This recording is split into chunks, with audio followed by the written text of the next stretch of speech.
Randy Hass, an anthropologist from the University of California, was working with his colleagues at a high-altitude site in the area known as Willamaya Pajaxta in southern Peru, when they found 6 burials dating back almost 9,000 years, which contained the remains of 6 individuals. During their work, the team collaborated with the local Amara community. Teenage female huntress buried with her tools.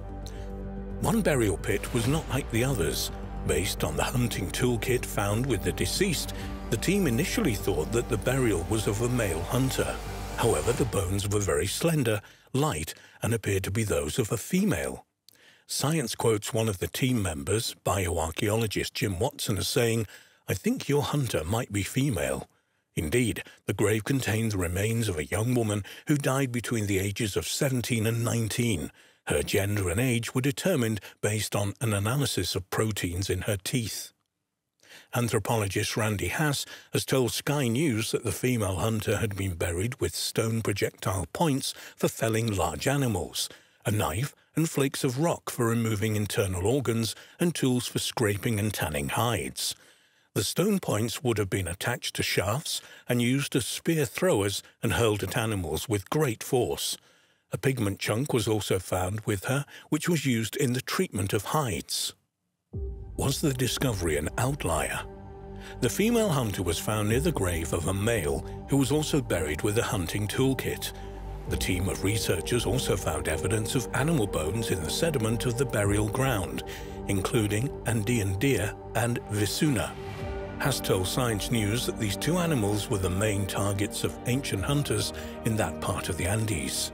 However, many believe that the find was a one-off and that the female big game hunter was an outlier. Science quotes Meg Conkey, an archaeologist who didn't take part in the study, as stating that skeptics may say it's a one-off. Moreover, the presence of hunting gear in a grave does not necessarily mean that the deceased was a hunter. Hass and his team set out to prove that there had once been other female hunters in the Americas. Hass and his colleagues were prepared for this and conducted an exhaustive study of the research literature on 107 burial sites in the Americas. All of these sites are between 6,000 and 12,500 years old. In total, the researchers found 10 women who had been buried with hunting toolkits. Their research has led them to conclude that women routinely participated in big game hunts.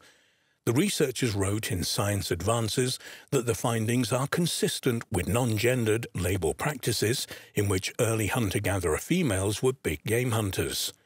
Based on their study of other sites, the research team believes that females accounted for between 30% and 50% of ancient American big game hunters, reports Science News. They're convinced that the evidence is strong for their theory. The researchers also consider that archaeologists did not recognize that females were big game hunters in the past because of sexism.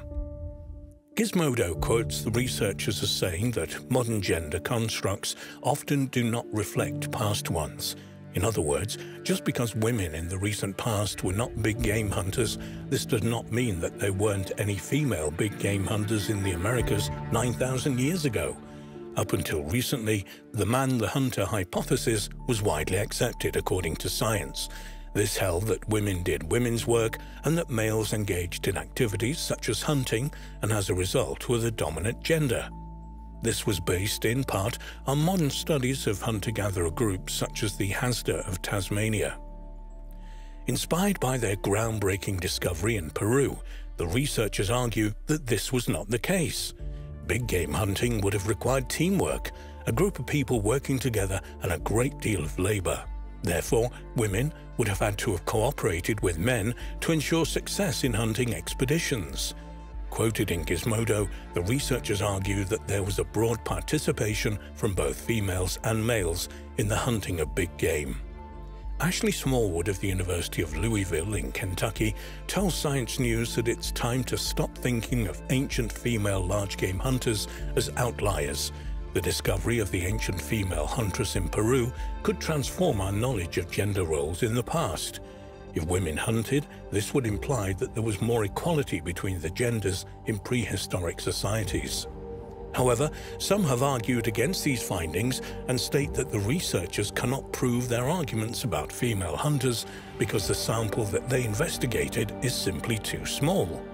However, the research is aligned with recent discoveries that challenge the traditional assumptions about gender roles in prehistory. Archaeologists have found evidence of a 5,000-year-old female warrior in California, while other finds suggest that there were female fighters in both Mongolian and Viking societies in the distant past. A team of Spanish researchers theorizes, based on grooves and nicks on the teeth of Neanderthals, that gender roles among that species were similar to gender roles of modern Homo sapiens. Neanderthal men prepared the cutting tools and weapons, while women saw to the leather garments and clothing. But there was at least one duty that men and women may have shared. Neanderthal women, these researchers think, hunted big game with the men. Almudena Estelarich, a researcher at the Spanish National Museum of Natural Sciences, said, "We believe that the specialization of labor by sex of the individuals was probably limited to a few tasks, as it is possible that both men and women participated equally in the hunting of big animals." Another researcher on the project, Antonio Rosas, along with the museum, told Phys.org, "The study of Neanderthals has provided numerous discoveries in recent years. We have moved from thinking of them as little evolved beings to know that they took care of the sick people, buried their deceased, ate seafood, and even had different physical features than expected. There were red-headed individuals and with light skin and eyes. So far, we thought that the sexual division of labor was typical of sapient societies, but apparently that's not true."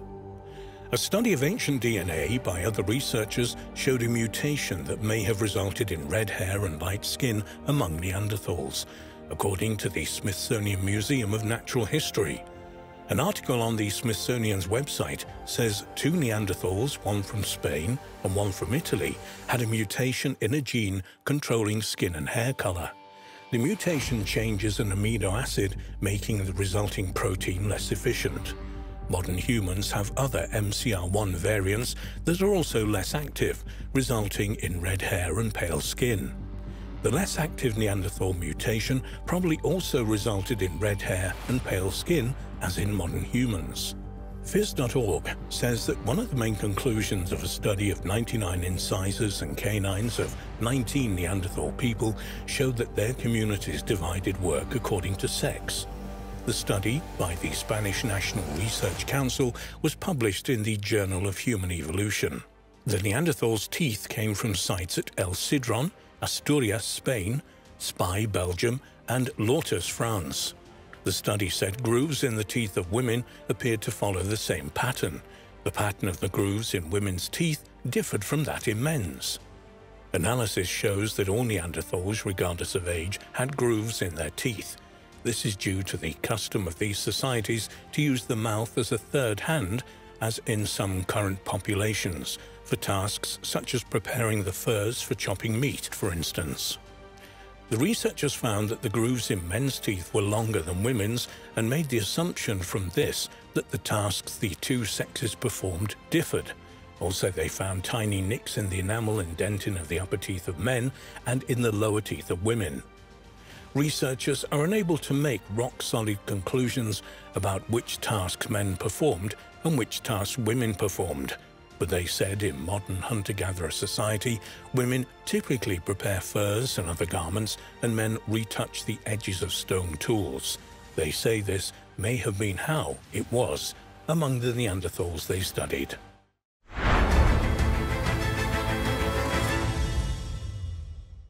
The remains of an ancient domesticated dog that spent its life with humans has been unearthed in an Italian cave. Believe it or not, this ancient domesticated dog is now considered to be Europe's earliest pet dog and might be 20,000 years old. How wolves became wolf-like and then are early friends. The early ancestors of grey wolves, Canis lupus, were a group of carnivores named the creodonts that roamed the northern hemisphere between 100 and 120 million years ago. About 55 million years ago, this ancient species gave rise to the carnassials, a group of wolf-like animals that had specialized jaws and razor-sharp teeth for tearing and eating meat. One member of this family, Miakis, is thought to be the common ancestor of all present-day wolves, bears, raccoons, weasels, and dogs. Researchers hope this incredible discovery in Italy will provide new information on how and when dogs diverged from wolves and became domesticated human pets. Dr. Francesco Boschkin heads the team of archaeologists from the University of Siena in Italy that published the study on the Italian canid and wolf remains found in the caves. According to an article in Scientific Reports, he stated it might be the oldest ever remains of a domesticated pet dog found in Europe. The animal remains are expected to be somewhere between 14 and 20,000 years old. This was a time when humans and canines first began a mutually beneficial relationship that eventually made our dogs our best friends. Solving the hows and whys of early canine domestication. For millions of years, humans and wild wolves shared the same hunting landscapes. While it's unknown exactly when domesticated dogs, Canis familiaris, evolved from the great wolves, we do have some important scientific clues. A 2009 study published in the Molecular Biology and Evolution journal cites an analysis of ancient dog mitochondrial DNA that suggests they evolved alongside wolves over 100,000 years ago. Thus, many experts believe canines began scavenging due to a lack of food and that humans slowly developed a bond with these animals that also acted as an early warning if larger creatures approached a campsite or entered a cave. Some scientists believe wolves and early humans hunted together, and this is how the relationship was formed. The latest study by Dr. Boschkin and his team focused on bone fragments from ancient canines and wolves found at two Paleolithic caves in southern Italy, the Paglici Cave and the Romanelli Cave. These ancient animals, according to the research, are the first dogs to live alongside humans as a pet. Furthermore, according to an article in the Daily Mail, the ancient canine-human connection offers a definitive answer to the long-standing question of how and when dogs first became pets. Anyone who has a dog or has experienced losing one knows the depth of uniqueness of that special bond. But why and when in the history of our planet did this love affair between humans and dogs begin? Discover the history of dogs and human interaction. The earliest known ancestors of grey wolves, a major figure in the history of dogs, are called creodonts. They roamed the northern hemisphere between 100 and 120 million years ago. By 55 million years ago, these pack-hunting carnivores gave rise to the carnassials, wolf-like animals that had jaws for tearing and devouring meat. One member of this family, known as Miakis, existed between 60 and 55 million years ago and is thought by mainstream scientists to be the common ancestor of all present-day wolves, dogs, bears, and raccoons. About 45 million years ago, up to around 2 million years ago, a massive species known as bear dogs roamed across North America, Europe, Africa, and Asia, sharing hunting plains with Canis lupus, one of the closest relatives to the modern grey wolf. Around 25 million years ago, a species called Cynodictys split in two evolutionary branches, resulting in African hunting dogs and Eurasian wolves and dogs. At this time in North America, the plains were dominated by the fearsome Tomarctos, equipped with razor-sharp claws, a powerful biting jaw, and a long tail for balance while hunting and fighting. Up until 2010, most experts believe domestication occurred about 14,000 years ago, but studies of dog mitochondrial DNA strongly suggest they evolved alongside each other 100,000 years ago.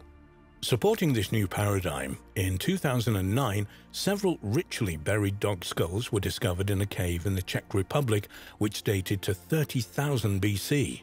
Furthermore, in 2011, a Paleolithic dog skeleton dated to 30,000 BC was found biting a large mammoth bone, and its brain had been carefully removed sometime after death, suggesting it held ritual significance. Another dog skull dated to 31,000 BC was found buried with a human body in a cave in Siberia, not only telling archaeologists that the man had domesticated hunting dogs, but they had played an important role within his supernatural belief system. The relationship between humans and dogs was cemented at the dawn of farming, when people realized just how quickly a wolf could be domesticated with starch. Having sharp teeth, strong jaws, and speed, semi-tamed wolves were used to protect small hunting stations and in return were rewarded with companionship, protection, shelter, and a reliable food source. By 6000 BC, dogs were being trained as effective farming tools and weapons used at times of intertribal fighting, and these inherent ancient skills are still evident today in different dog breeds, for example guard dogs, police dogs, military dogs, sheepdogs, and rat catchers. The rise of organized religions led to the ritualization of dogs, and they were generally associated with the human soul's journey in the afterlife. Canine deities were worshipped in ancient China, Egypt, and South America, where they were carved into statues and temples and featured centrally in mythologies and legends. Evidence of the ritualization of dogs was found in the skeleton of a male husky-like dog that lived 7,000 years ago in Siberia that had worked alongside humans throughout his lifetime, ate human food, and was ritually buried as though it were a human. What is more, a wild wolf was ritualistically buried nearby, perhaps once perceived as protecting human souls on their journey through the afterlife. Around 2000 BC, the Iron Age saw Romans, Egyptians, Greeks, and Britons increasingly using dogs in warfare, blood sports, and violent entertainment. Larger breeds such as the Mastiff and Wolfhound were found to be effective in war, and the ancient Roman history Strabo reported in 38 AD of large British dogs which were bred in their homeland of Britannia to hunt dangerous game as war dogs. In 43 AD, at the Roman conquest of Britain, a procurer called Syneggi was recorded as selecting dogs for exporting to Rome to either compete in the amphitheatre or to join the Roman army as war dogs. He mentioned a wide-mouthed giant dog that surpassed the Roman Molossus dog. What does the future have in store for dogs and us? Today, like in so many aspects of life, dogs have become extremely polarized, and we have specially trained medical dogs that detect cancers and smell when diabetic patients are suffering hypoglycemia, low blood sugars. This is all happening as astronaut dogs are being trained in space programs and search and rescue dogs leap from helicopters and speedboats, not to mention military dogs that can detect explosives and locate injured bodies in places deemed too dangerous for soldiers. A highlight in research for this article was learning that in 1943, during World War II, the American Army began a war dog training program which parachuted puppies into war zones to sniff out enemy tunnels and bunkers. What on earth will dogs be doing in the future? In the modern police and army, dogs that are trained to bite often suffer from broken teeth, which are now being replaced with sharp titanium fangs at a cost of between $600 and $2,000 a tooth. Is this the beginning of a new evolutionary path for canines? Like us, will we soon be able to sync our dogs with our computers and smartphones? In conclusion, the evolution of dogs that has spanned nearly 45 million years is far from complete, and although we have altered its course irreversibly with mass breeding over the last 200 years, so far no other animal has evolved to live alongside humans as harmoniously as dogs have.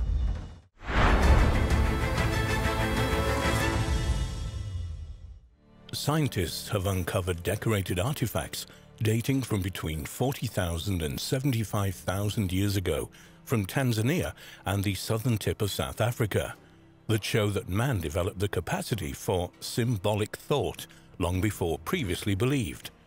The discovery of these artifacts could present huge problems to conventional thinking about human history.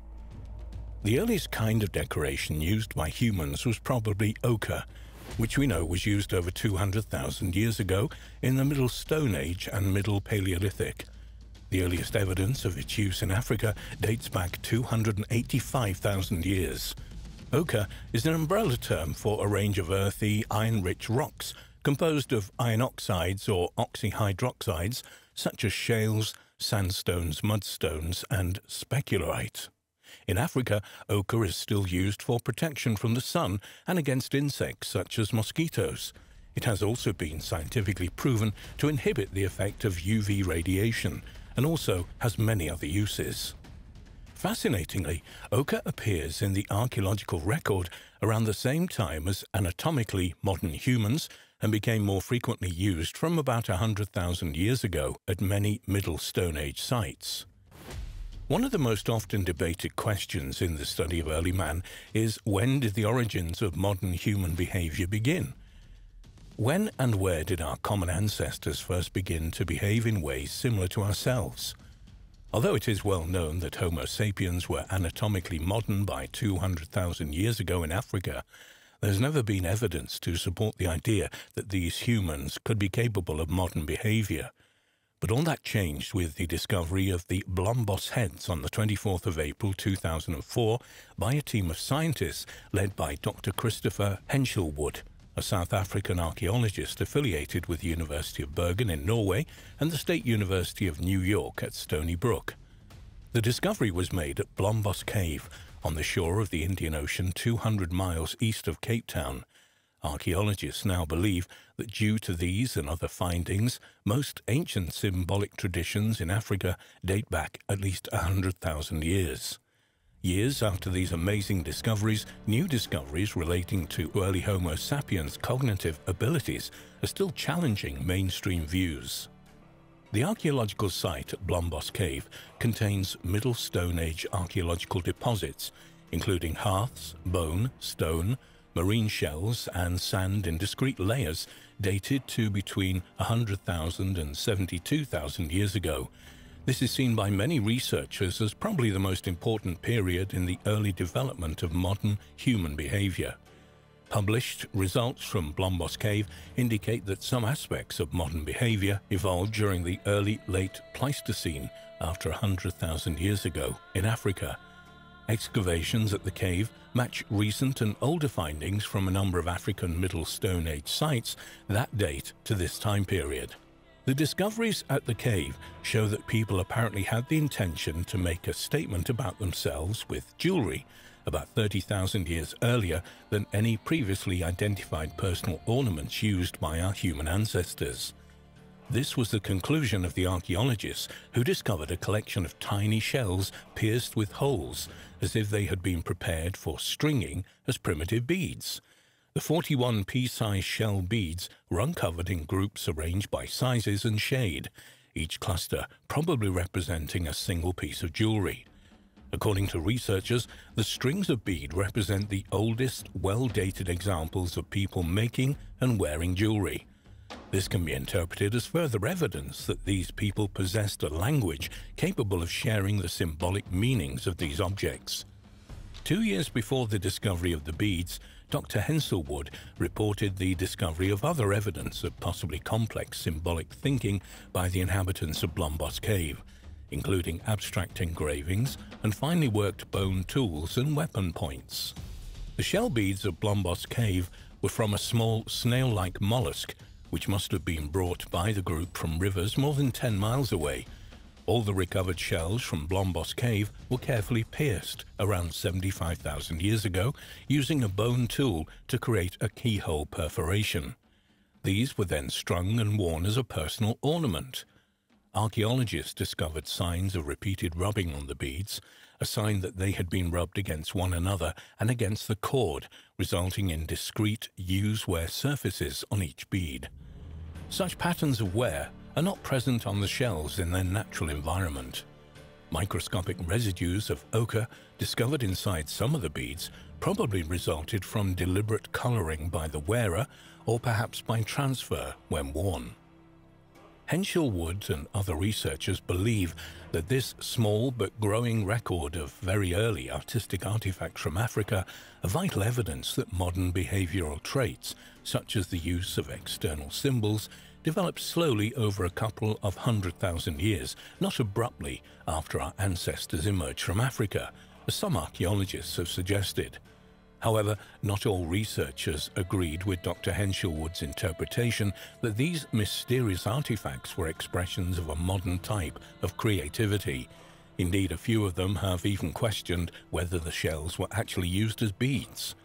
Archaeologist Randall White of New York University, for example, does not believe that humans made the holes in the snail shells, saying, "I'm disturbed by the fact that there are no tool traces." Up until the discoveries in Blombos Cave, the earliest African personal ornaments were 13 ostrich eggshell beads from Kenya, dated to 40 to 45,000 years ago. Other, slightly more recent evidence includes a 43,000-year-old perforated teeth from Bulgaria and 41,000-year-old marine beads from Turkey. Discoveries in Tanzania. In 2000, archaeologists reported finding ostrich eggshell beads as well as ochre pencils and fish bones at a site in the Serengeti National Park of Tanzania. The archaeologists were not able to date the two carved donut-shaped pieces of ostrich shell precisely, but they came from the same layer as tools from the African Middle Stone Age between 280,000 and 45,000 years ago. For some reason, the mysterious discovery was not announced until 4 years later, in March 2004, at the Paleoanthropology Society meeting in Montreal. Despite the uncertainty over their exact age, one of the archaeologists who discovered the beads, Curtis Marian, from the Institute of Human Origins and Department of Anthropology at Arizona State University, stated that they were unambiguous examples of symbolic behavior. What is modern human behavior? But why do decorated beads mean that we may have discovered the earliest examples of modern human thinking? Research has shown that symbols cannot exist in isolation, but generally form a part of interlinked systems. Modern human behavior is usually defined as behavior that is caused by socially constructed patterns of symbolic thinking, actions, and communication. The capacity for symbolic thought is not the main defining factor for modern human behavior, but rather it is the use of symbolism to organize behavior that defines us. So, early humans were first behaviorally modern when symbols became an inherent part of their daily lives. In basic terms, this means that people were using the artifacts that they made to organize their social world in a similar way as we do today. Within each group of people, such as those at the Blombos Caves, artifacts may have had meanings that could be understood only by members of that group. A good example is the design of the bead necklace discovered in the cave, which may have carried a significant meaning that was not understood by people outside the group.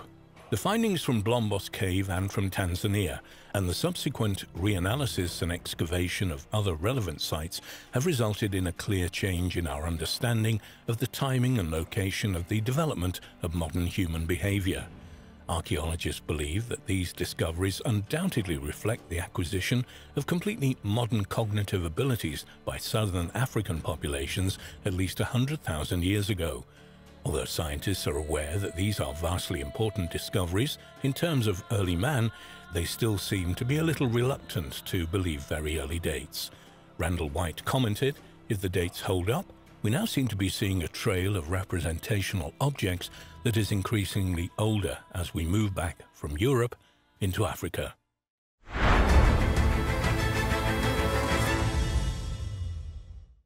A skeleton dubbed Littlefoot, discovered in South Africa in the 1990s, is claimed to be the most complete ancient hominin in the fossil record. The results of recent analysis into the skeleton have caused controversy, as researchers claim that Littlefoot actually lived some 3.67 million years ago, about 1 million years earlier than previous claims, and that the fossil probably represents a previously unknown species related to humans. In 1994, Ronald Clark, a paleoanthropologist at the University of Witwatersrand in Johannesburg, South Africa, was examining boxes of fossils at a field laboratory at the Sterfontein Caves, about 25 miles northwest of Johannesburg. The collection had previously been thought to contain nothing but ancient monkey bones. When he came upon a group of small bones in the collection, he immediately realized that they belonged to an early hominin. Clark later established that the bones seemed to have belonged to an ancient species of ape-like hominins that were present in Africa between about 4 million and 2 million years ago, before the human genus Homo became dominant. In 1997, Clark came upon more bones from the skeleton at a nearby medical school and decided he would search for more of the Littlefoot skeleton in the cave itself. But it was to take until 2012 to locate and remove all traces of Littlefoot from the cave. Study researcher Robin Crompton A musculoskeletal biologist at the University of Liverpool in the United Kingdom said that the excavations proved much more difficult than at first thought. This was mainly because the bones themselves were softer than the rock surrounding them. Once in possession of the remains, though, even more difficult work lay ahead. Clark said of the recovery of the skeleton, "We used very small tools like needles to excavate it. That's why it took so long. It was like excavating a fluffy pastry out of concrete." In December 2018, it was finally revealed that after 20 years of excavating in South Africa, researchers had completely recovered and cleaned the most complete skeleton of an approximately 3.67 million-year-old hominin nicknamed Littlefoot. Initial theories were that the Littlefoot fossil is a female who exhibited some of the earliest signs of human-like bipedal walking. Fascinatingly, she may also belong to a distinct species that most researchers haven't previously recognized. The nickname Littlefoot came from the small size of the foot bones that were among the first parts of the skeleton to be discovered. The newly discovered Littlefoot specimen is more than 90% complete, which far exceeds the amount of remains of its more famous cousin Lucy, whose skeleton is about 40% complete. The skeleton's relatively small build and certain skull features suggested to the researchers that it was probably a female of advanced age, with a brain size of about 408 cubic centimeters, about one-third the size of modern human brains. The woman seemed to have suffered a forearm injury early in life, and her comparatively long legs in proportion to her arms means that she had similar proportions to those of modern humans. Littlefoot is the oldest known hominin to have this feature, which suggests that she probably walked upright more than she swung through trees. Researchers stated that Littlefoot was probably 4 foot 3 inches tall and also vegetarian. According to Robin Crompton, "My analysis of her skeleton shows that she and the rest of the local population of her species at that time were under active natural selection for an ability to walk efficiently, fully upright on the ground over medium to long distances." Examination of the skeletal remains showed that Littlefoot had sustained an arm injury early in life. However, this injury had healed long before she fell into the cave where she was found and died. The fatal fall may have been during a struggle with a large monkey, as the skeleton of one was found very close to her, said Crompton. Based in part on the examination of her teeth and hips, researchers believe Littlefoot represents a new species. The name had previously been given to a hominin skull fragment found in South Africa in 1948, but it was withdrawn after researchers decided that the skull probably belonged to an unusual Africanus. However, Lee Berger, an archaeologist at the University of Witwatersrand, who was not involved with the latest research into the skeleton, but is working on publications about Littlefoot, stated that if Littlefoot is actually a newly identified species, which he is far from convinced is the case, then she should have a new species name, and not reuse an old undefined one. But Crompton disagreed. After the Australopithecus africanus specimen was properly named, Clark began using that name for other bone fragments found in the cave.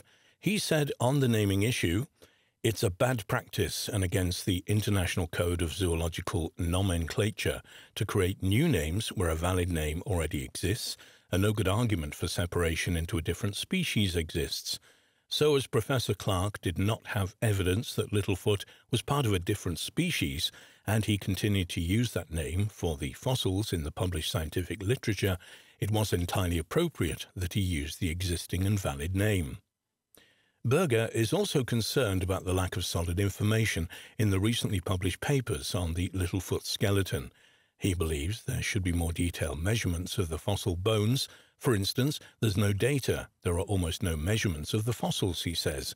Berger hopes one day to provide the missing data in his own publications, although he is still at an early stage of the analysis.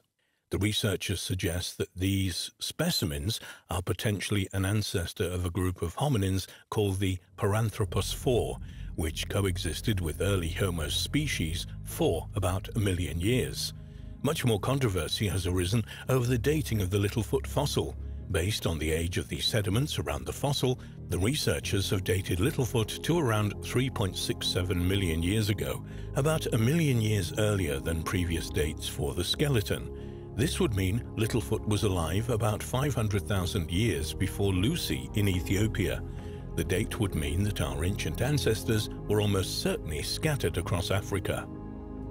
Some researchers are unconvinced that the skeleton itself is as old as the sediments in which it was found. Fred Grein, a paleoanthropologist at Stony Brook, New York, quipped, "We buried a dead squirrel in our backyard in November 2014, but I think the sand surrounds it dates back to the last glacial retreat on Long Island." He argues that millions of years after the sand crystals washed into the cave, a larger opening could have formed, allowing an ancient human ancestor to fall in. Dal Granger, however, is aware of the dating problems. Dating cave sediments and their fossils is difficult. We know so much about the timing of hominid evolution in East Africa because there are many datable volcanic ashes associated with the fossil sites. In places like South Africa, there are no volcanic ashes to date. The cave sediments themselves can be very complicated, with sediment falling into multiple entrances, collapsing into lower sections, and overlapping each other. In March 2020, it was reported in the media that a high-resolution micro-CT scanning of the skull of Littlefoot has revealed some aspects of how this species used to live more than 3 million years ago. The work was undertaken by University of Witwatersrand team, which included lead researcher Dr. Amélie Boudet. By comparing the Littlefoot with other fossils from South and East Africa, as well as living humans and chimpanzees, the team showed that it was capable of head movements that differ from modern humans. In the summary of the paper, the doctor states, "In particular, the nearly complete atlas of Littlefoot has the potential to provide new insights into the evolution of head mobility and the arterial supply to the brain in the human lineage. Our study shows that it was capable of head movements that differ from us. This could be explained by the greater ability of them to climb and move in trees. However, a southern African specimen younger than Littlefoot, probably younger by about a million years, may have partially lost this capacity and spent more time on the ground, like us today." One aspect of the new research appears to contradict, to some extent, earlier conclusions about Littlefoot's movement. The new study found that the overall dimensions and shape of the atlas, the topmost bone sitting just below the skull of Littlefoot, are similar to living chimpanzees. More specifically, the ligament insertions and the morphology of the facet joints linking the head and the neck all suggest that Littlefoot was moving regularly in trees rather than mainly on the ground, as was previously believed.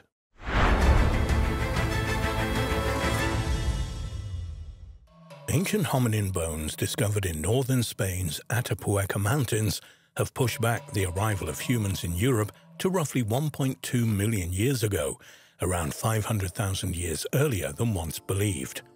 Fascinatingly, only about 1/10 of the site's total area has been excavated, which means there may be many more important discoveries in store. One mystery of the site the archaeologists have so far been unable to solve is how the remains of 32 individuals accumulated at the bottom of a narrow cave shaft at the site. The discovery of Atapuerca. Atapuerca is the site of a number of limestone caves near Burgos in northern Spain, known for the abundant fossil record of the earliest human beings in Europe, dating back almost 1 million years.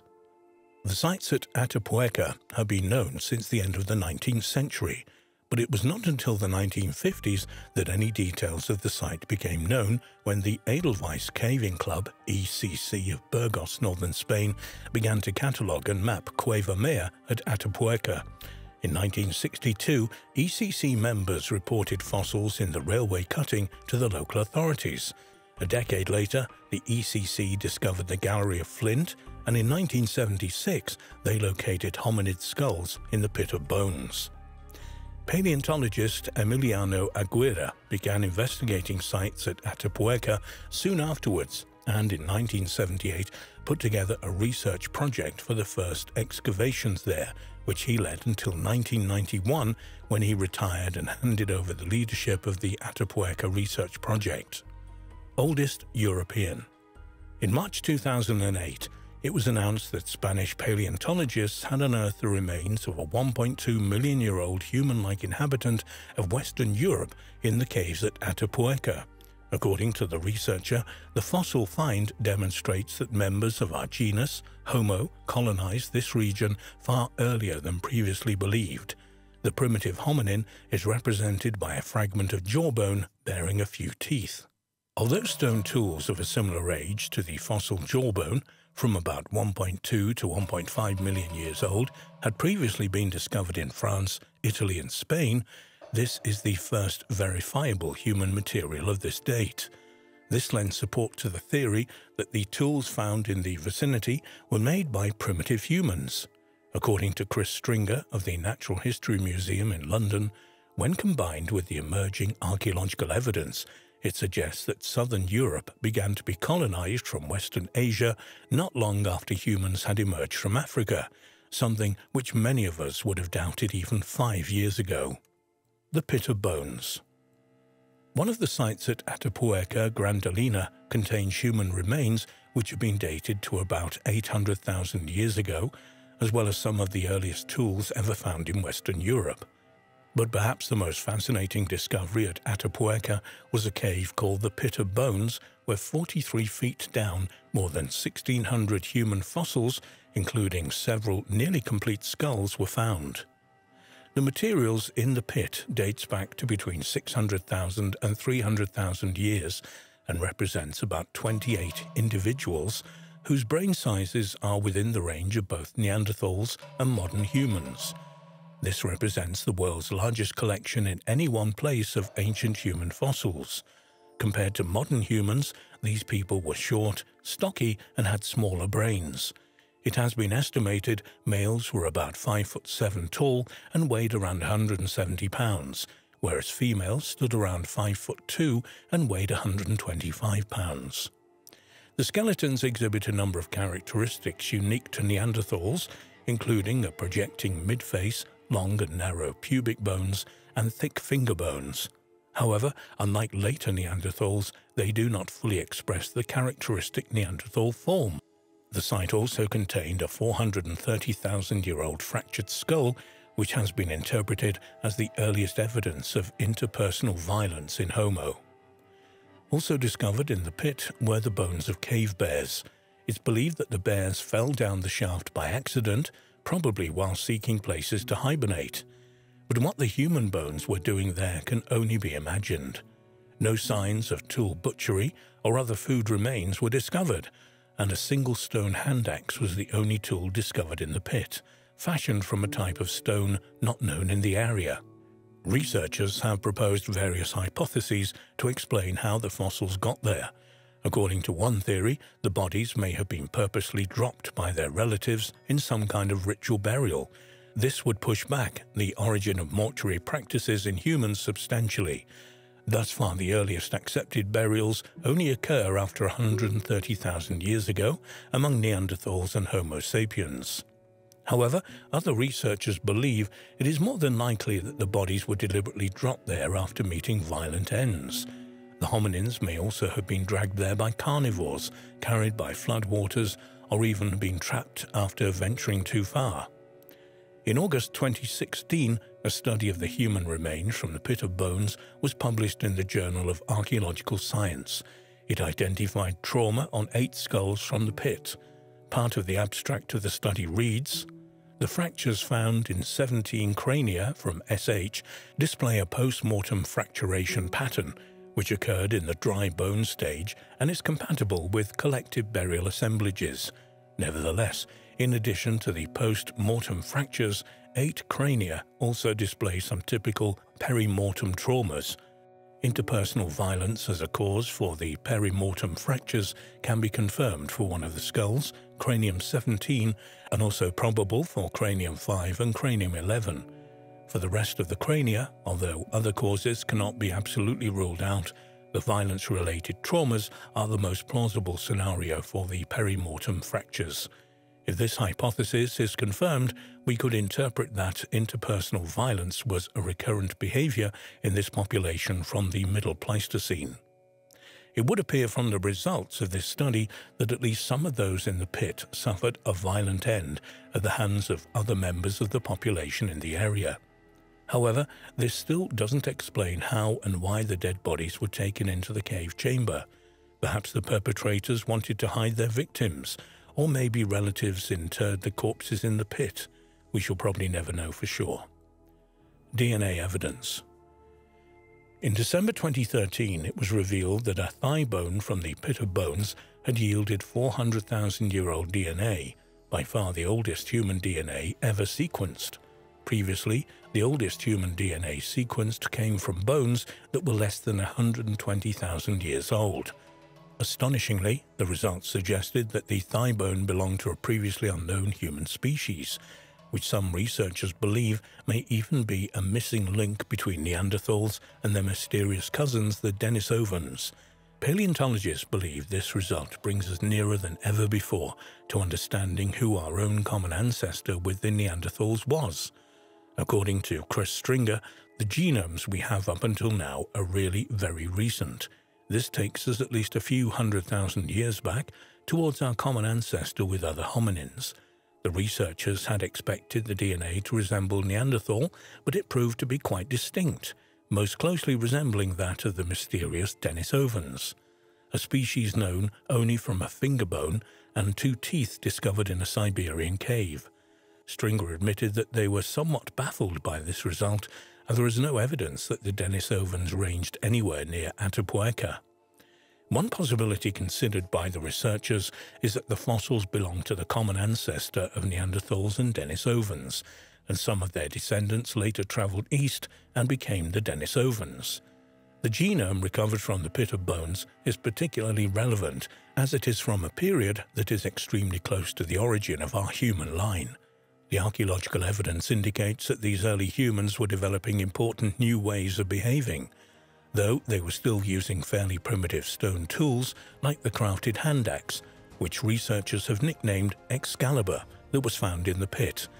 But the bones also suggest more sophisticated traits. One of these traits is the use of the pit as an early burial site, part of a very simple funeral rite. Chris Stringer has even suggested that Excalibur may have been some kind of tribute to the dead.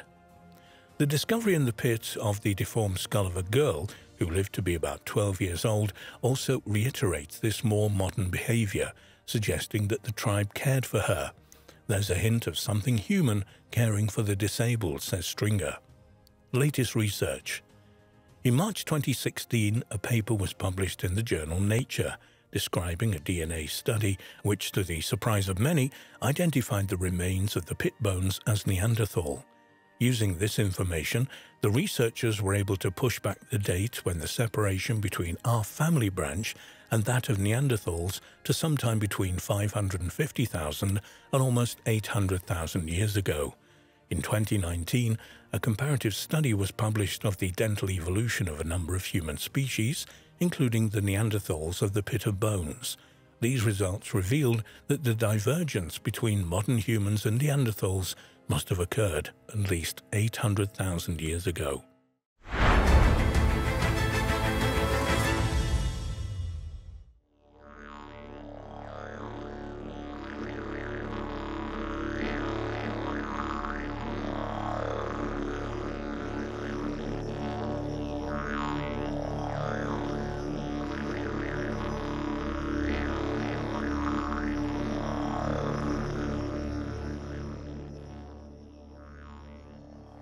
The question of when and how the continent of Australia was first populated has always been a bit of a puzzle to archaeologists, but recently some new light has been shed on the problem.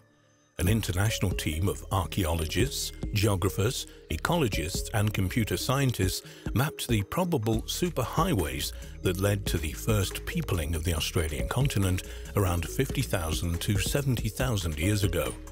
The team generated a fascinating map which reveals these migration superhighways traversed by early humans in Australia, which mysteriously bear striking similarities to Australia's modern highways and stock routes.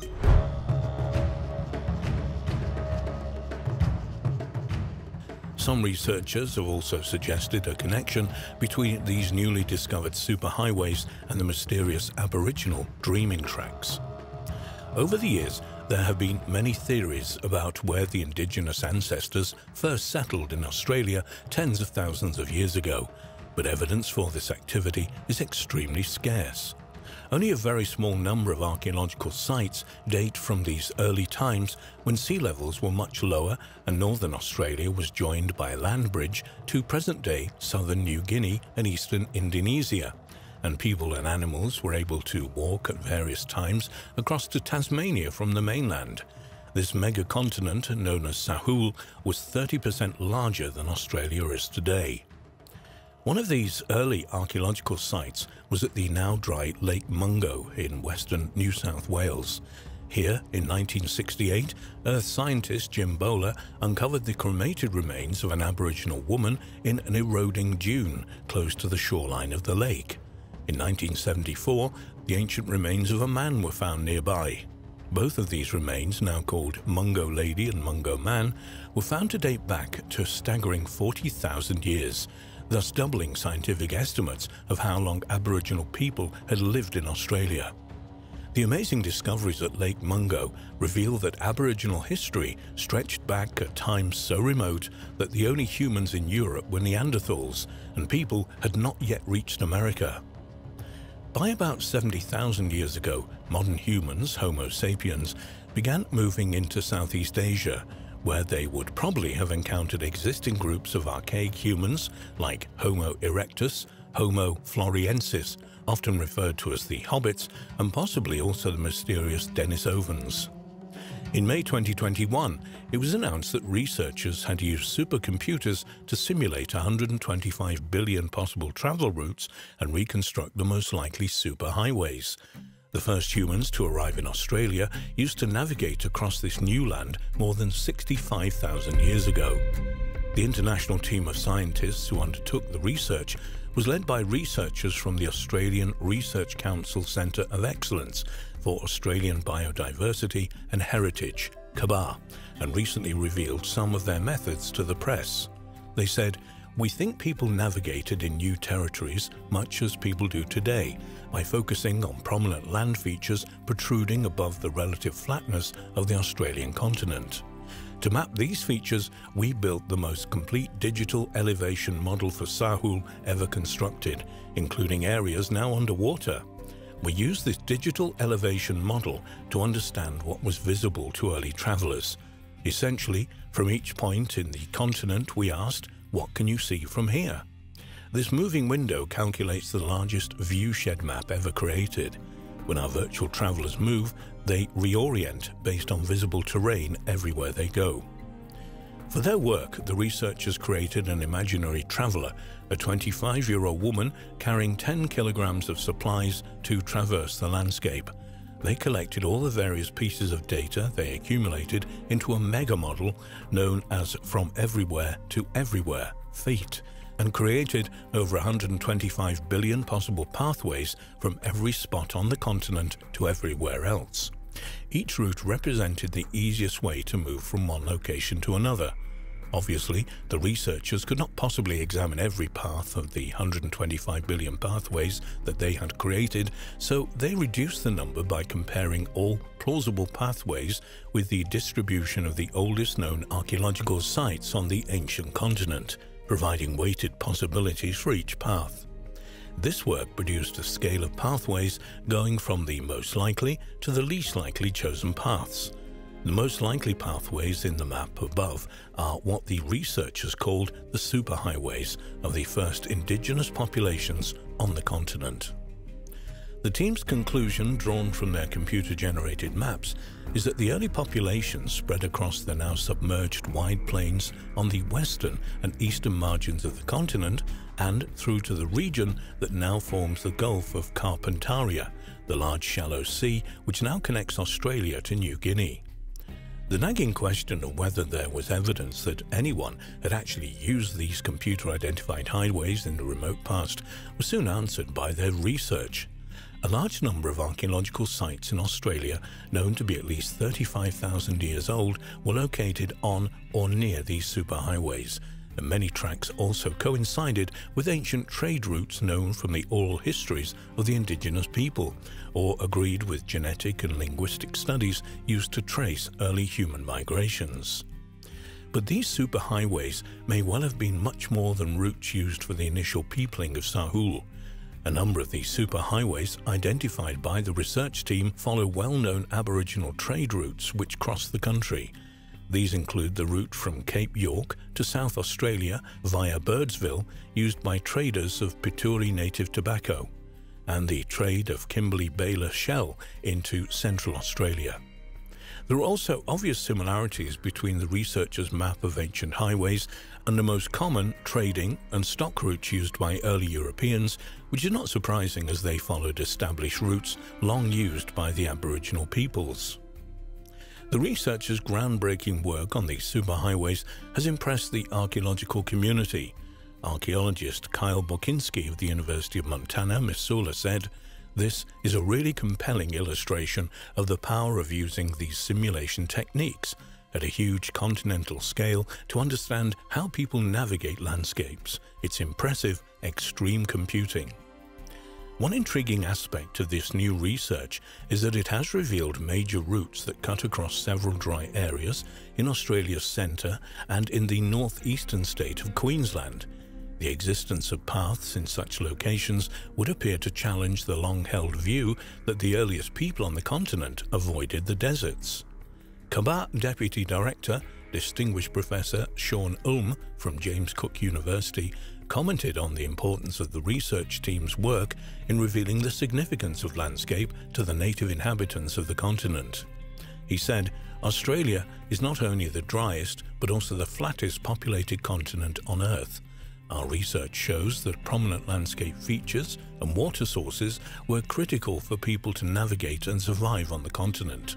In many Aboriginal societies, landscape features are believed to have been created by ancestral beings during the dreaming. Every ridgeline, hill, river, beach and water source is named, storied and inscribed into the very fabric of societies, emphasizing the intimate relationship between people and place. The landscape is literally woven into people's lives and their histories. It seems that these relationships between people and the country probably date back to the earliest peopling of the continent." This quote brings in a question of a connection between these newly revealed superhighways and Aboriginal dreaming tracks. To the Aborigine, a dreaming track or songline, as it is also known, is a route taken by ancestral heroes in the Dreamtime, in which all Aboriginal culture has its roots and before which, in their minds, the Earth did not exist. As with the ancient superhighways, these mostly invisible paths or tracks usually connect Aboriginal sacred sites. In the Dreamtime, groups of ancestral beings journeyed across the land, performing mighty deeds and creating the living species and features of the desert landscape. The adventure of these ancestors, also referred to as totemic ancestors, are chronicled in sacred songs, stories, and rituals. These totemic ancestors also established the rules of Aboriginal religion, law, moral systems, and social life. In the mind of the Aborigine Dreamtime is a true record of how the landscape was formed, a landscape which is still inhabited by the spirits of their ancestor beings. By reenacting the myths in the Dreamtime in song, story, and ceremony, the Aborigines keep their ancestors' rules, beliefs, and relationships with the landscape alive. The massive rock form of Ayers Rock, Uluru in the local Anagu language, is an isolated sandstone outcrop rising 1,140 feet above the Red Desert Plain in the Northern Territory of Central Australia, 208 miles southwest of Alice Springs. This sacred place is seen by the Anangu as a living record of the Dreamtime activities of their ancestors, and the appearance and origin of every feature of the giant rock is present on the mental map carried around by the Anangu people of the area. One reason why the local Anangu population prefer tourists not to climb the rock is that the hiking path crosses one of the many traditional dreaming tracks on the site. Hopefully, future work on possible connections between these fascinating superhighways and Aboriginal dreaming tracks might reveal important insights into the spiritual nature of both.